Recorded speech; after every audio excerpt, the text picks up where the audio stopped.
What's happening? Get ready Gents, for us. We're going live. Bruh. fellas. It's a chance of the 3.5. Cheers, Wanna know Cheers, the fellas. deal. I What's do. going on? Look at that, man. What's up? It's a chance of the 3.5 to be a fly on the wall. Gents. At the barber shop or gym, in the bathroom stall. Or when he's on his way from hanging out or work. Hello. At the end of the day, do you ever just want to get into a huddle to listen, rebuttal, or just plain understand what's happening in the cave of a man? Yeah, Speak on it. 3.5, yeah. All right.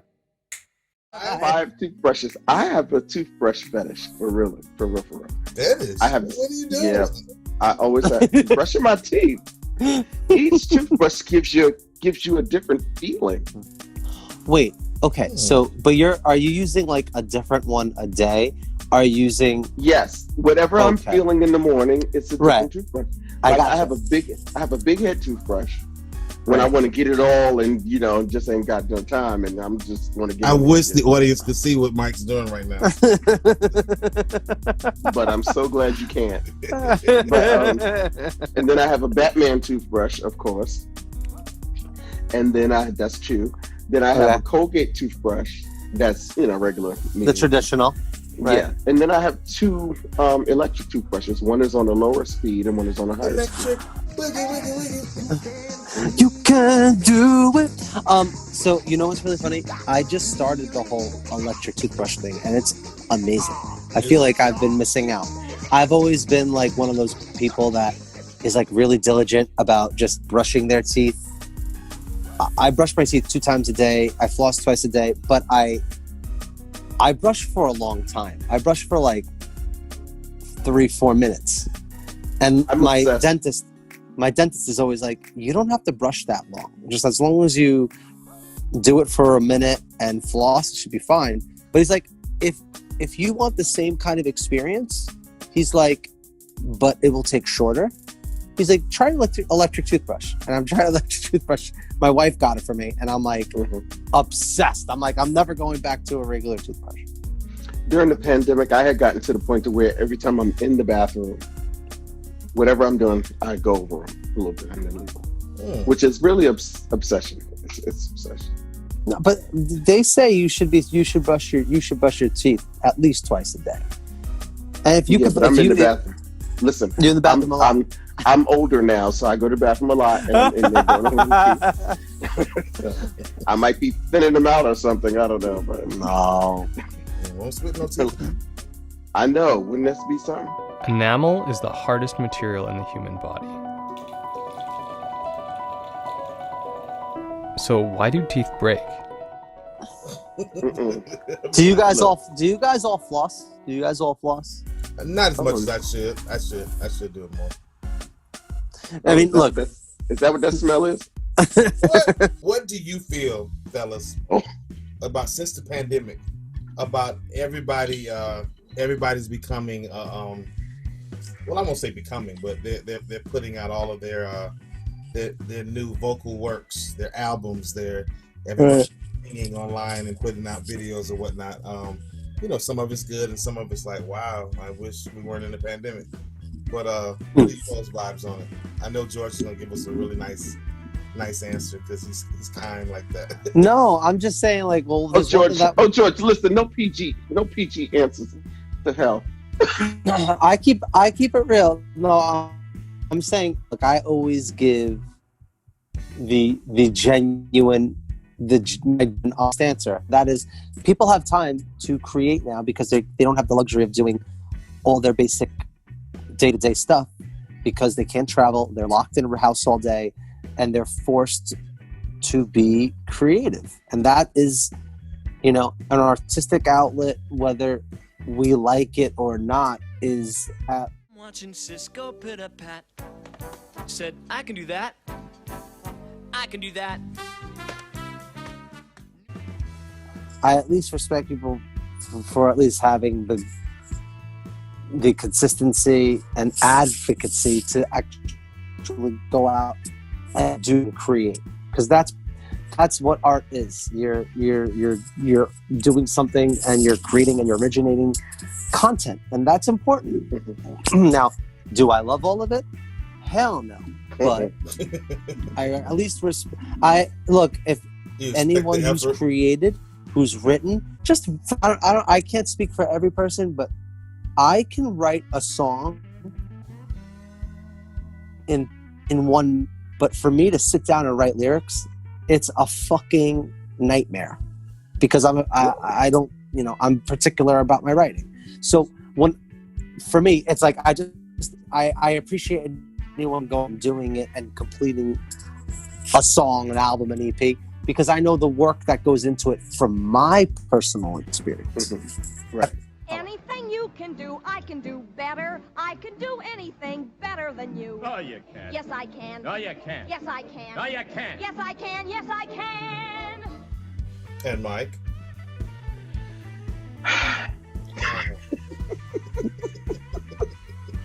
Okay, I don't know. See, because I don't know where to start with this. I don't know where to start with it. I want to hear Mike's honest opinion because I don't know where to start with it. Because you know what it is? I do appreciate the fact that people are being creative. I love when people be creative. But I think that in the midst of being creative, they don't allow themselves to go a step further. Now, what's the step further? And that step further is cleaning up your work, knowing how to take your work to the next step, and make it more presentable and,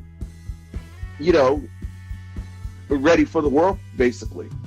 You know what I'm saying? They get to that point and they listen to it and listen to it and listen to it, and their ears get so used to it that you've convinced yourself that it's ready to go.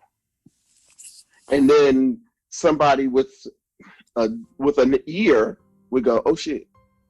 Yeah. Okay. Yeah. And then they have to go to that line. Oh well, they're being creative. Oh. Right. But no, then it's like, well, what you think of it? And please don't ask me what you think, because I'd be like, sounds like shit. Right. No, and look, not many artists have the diligence to listen to an album that they've created over and over again, even with the fucking producer, and would be like, okay, after they've listened through the album, because it gets to a point when you just let the album run a couple of times to get the vibe of the record. I've gone through that part, and I've gotten to sections where I've been like, that song was recorded wrong. I need to go back in and record. My question People is, don't. Where do you have time to go back and listen again? if you don't grab me the first time, I can't do it again. Because you know what? It's like when you're writing, you go back and listen to it again. Oh, I thought we was talking about somebody else's work. Okay, yeah. No. So listen. No. Look. Oops. No. But I still. But he can't go back and listen to his own work. No, I'm just saying, like, no. See, Mike's still consistent with his answer.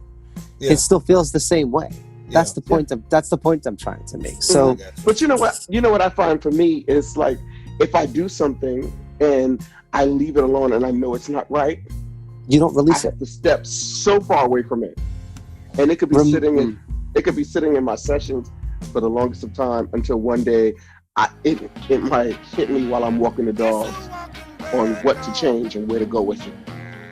Right. Because the foundation is there and you've done actually what you were supposed to do with it at that time, but something else needed to come at another time to change it a little bit. And that's what living is. But see, that's the point. You okay, it's not quite right. So the world's not ready. The world's not ready to hear it, and I'm not ready to release it. And I mean, I understand the beef. In that, and that's where the quality. A lot of people. What I found, essentially, to echo your sentiments, Michael.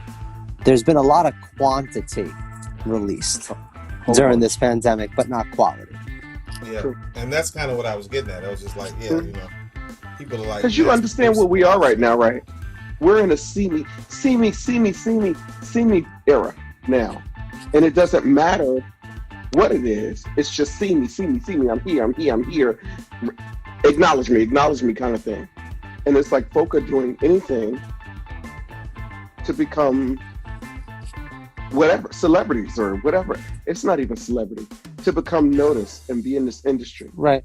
But you know what? That's because nowadays social media is so connected with being an artist. Yep. And I'm using the word artist loosely. I'm saying that because a lot of famous people, even not famous people, a lot of artists need streams. To get even their records noticed, and everything is so stream related now that if they don't know you, they're not going to stream you. So how's the way you get known? You got to go and fucking become a public figure. It's such a fucked up reverse engineering of what music is. To be about the music. And that's why these kids, they don't understand about labels. These record labels, you go into these record labels already with the work already done, because you got millions of streams because you done already did the work, but then you're giving these labels most of your money when you've already done the freaking work. And it's like, you don't need them. If you stop doing it and allow them to do their jobs, the labels will be more successful in what they're supposed to be doing. It's like, I don't even know a label. Who's still existing? That's the thing. I don't even know. Exactly. I don't even know. Since the beginning of the music industry, record labels have had two reputations. One, that if you get signed, you're rich and famous. And two, that record labels are evil and out to rob the artist. Now, both of these could be true, just not for all artists. They have designed it to always lean in their favor, giving them the advantage over the artist. The way a record deal works is complicated for artists to understand. The record deal is a loan given to an artist so that an artist can produce a highly desirable body of work so they can sell it, and the profit from such body of work can pay back the loan given by the record label and any other expenses. Whatever's left then gets split between the record label and the artist. So aren't people mostly doing independent stuff right now? Yeah, people putting this stuff out themselves. But then, that's the foreplay to the actual plan, because they think if they put out this thing and they put it out independent and work it, they're going to go to a label because they're going to get the numbers up and they're going to do the legwork and they're going to do all of this stuff and do all this stuff. And it's like, well, if you're doing all this stuff now, why go to a label later and give them most of your money? Yeah. That doesn't make any sense to me. Yeah. It doesn't make any sense at all. I was co-producing for a really long time, but during this pandemic, I decided to produce myself. Yeah, it's such a process. I mean, the work of a producer is such it's so much work that goes into that part of the job. It's like, it is, but you gotta enjoy it. If you enjoy it, it doesn't seem like a lot of work. 100%. But the point I'm trying to make, Mike, is that if you're doing everything like you are, the music's the easy part. Because when you're doing the producing, that's the part that you were just talking about. If it's not good, I'm not going to put it out there. Yeah. Because you're producing it, you're having. Not only are you as a singer are so meticulous. I can't imagine that kind of work that is necessary when you're a producer. How much it must feel like a good thing to put out into the world. Yeah. When you've produced it. So that's when how you know. Produced it. Exactly. It's ready. Yeah, exactly. It's ready. Exactly. Mike Hammond, and we're at the first location of the Funny video, my first single from the project Anomaly Chronicles, produced by myself and Del Brown.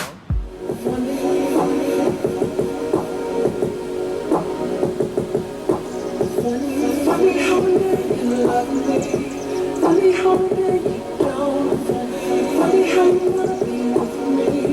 Funny how you just won't talk to me. You took away the one thing you gave to me. It feels like you left me. Feels like we broke up.